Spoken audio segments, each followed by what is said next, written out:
Cambodia South Korea, a strong partnership. Prime Minister Hun Manet commits to jointly eradicating online scams without third-party involvement, as over 60 South Koreans prepare to return home. How will this collaboration transform this complex situation? Stay tuned with us.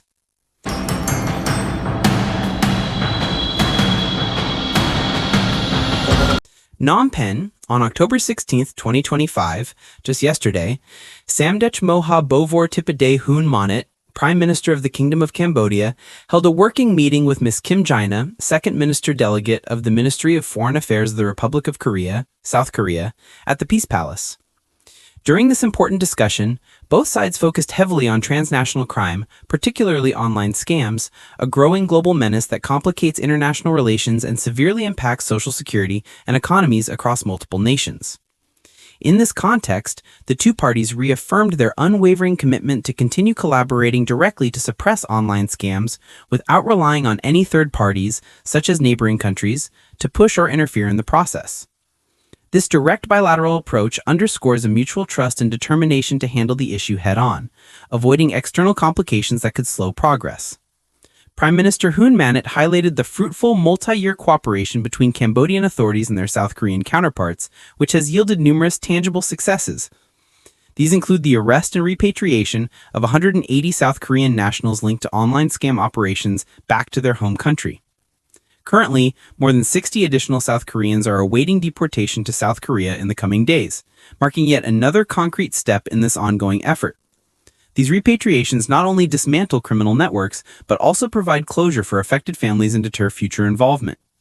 Online scams in Cambodia have been a persistent and deeply entrenched problem for years, especially in certain remote or border regions where criminal syndicates operate from so-called scam compounds, fortified isolated facilities that serve as hubs for illicit activities. These compounds are often tied to broader crimes like human trafficking, forced labor, and exploitation, creating a web of suffering that extends far beyond Cambodia's borders. Victims, many lured from abroad with false promises of high-paying jobs in sectors like customer service or tech support, frequently find themselves trapped upon arrival. They may be subjected to physical abuse, psychological torment, or coerced into participating in scam rings that target unsuspecting people worldwide through fake investment schemes, romance frauds, or phishing attacks. This not only devastates individuals, but also erodes trust in digital economies and strains diplomatic ties. According to reports, as of August 2025, there have been approximately 80 cases involving South Korean nationals who went missing or were forcibly detained in connection with these operations. Furthermore, the South Korean embassy in Cambodia received 330 complaints from January to August of this year alone, highlighting the urgency and scale of the issue. However, the National Police Commissariat of Cambodia has refuted some of these reports as inaccurate or exaggerated, emphasizing that law enforcement is conducting thorough investigations into 76 specific missing persons cases with utmost diligence. This discrepancy between reports and official statements illustrates the challenges in verifying information amid the chaos of cross-border crime, but it also signals Cambodia's proactive stance in addressing credible leads. The recent meeting was particularly spurred by the tragic death of a 22-year-old South Korean youth named Park Min-ho, whose body was discovered near Bokra Mountain in Kampot Province in early August 2025. Cambodian police investigations concluded that he had endured severe torture, and authorities suspect he was trafficked to work in an online scam compound. This heartbreaking incident, which shocked both nations, served as a stark reminder of the human cost behind these crimes, young lives derailed by deception and violence. In response, Prime Minister Hun Manet expressed profound condolences to the family and the South Korean people, vowing to intensify crackdowns on remaining perpetrators. He also pledged enhanced protections for South Korean citizens in Cambodia, including better awareness campaigns and rapid response mechanisms for those in distress. Additionally, the Prime Minister urged South Korea to consider easing its travel advisories for Cambodia, arguing that overly restrictive warnings could unintentionally harm legitimate sectors like investment and tourism, which are vital to both economies. This meeting also appears to be a pointed reply to recent remarks by the new Thai Prime Minister, who proposed discussing the issue with the South Korean president to find solutions for online scams in Cambodia affecting Korean nationals. In a firm yet diplomatic tone, Prime Minister Hun Manet conveyed to the South Korean side that if the situation warranted it, Cambodia does not need to depend on any neighboring country to handle this on its behalf. Instead, he advised the leader of that nation to first focus on resolving their own internal challenges effectively. Samdech emphasized that Cambodia and South Korea possess ample capabilities and resources through their bilateral framework to resolve these matters independently, fostering self-reliance and deeper trust between the two allies. On the same day, Ms. Kim Jina also paid a courtesy call and held discussions with His Excellency Chai Sonara, Minister Delegate in charge of Special Missions and Secretary General of the Anti-Online Scam Committee.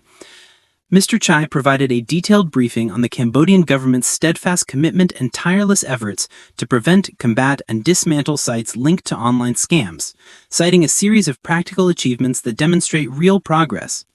He stressed that this is a truly global challenge requiring unwavering confidence and collaboration among nations, coupled with public education initiatives to inform citizens about the risks and tactics employed by these criminal groups, such as sophisticated social engineering and encrypted communications. For her part, Ms. Kim Jina expressed keen interest in the remarkable progress of Cambodia-South Korea relations over the past 28 years, since the resumption of diplomatic ties. What began as a foundational partnership has evolved into a strategic partnership as of 2024, encompassing trade, security, and cultural exchanges. She noted that while Cambodian authorities have cooperated effectively with South Korea in the past, media coverage has not always captured the full scope of these efforts, leading to public misconceptions and heightened tensions. Ms. Kim extended sincere gratitude for Cambodia's cooperation, particularly in facilitating South Korean delegations' on-site inspections at locations like Tri Yang Hai Village, Lupong Commune, Bati District, Takeo Province.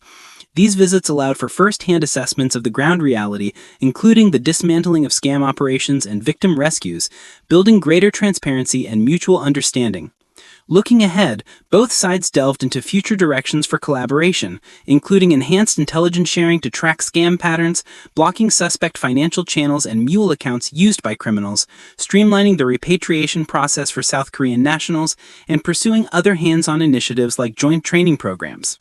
South Korea also proposed considering development cooperation projects to bolster Cambodia's public security capabilities, such as technical assistance in cybersecurity and the establishment of a dedicated Cambodia-South Korea joint task force to combat online scams.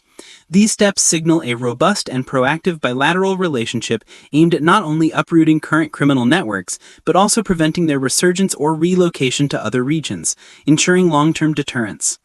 This collaboration goes beyond immediate problem-solving. It strengthens diplomatic and economic ties between Cambodia and South Korea, paving the way for greater peace, societal safety, and prosperity for citizens of both nations. As a practical milestone, on October 17, 2025, today, Cambodia will repatriate 59 South Korean nationals to their homeland, exemplifying the tangible outcomes of this partnership. Thank you, dear viewers, for taking the time to follow this informative video. Please help by subscribing, liking, and sharing this content to spread awareness. From me, Ram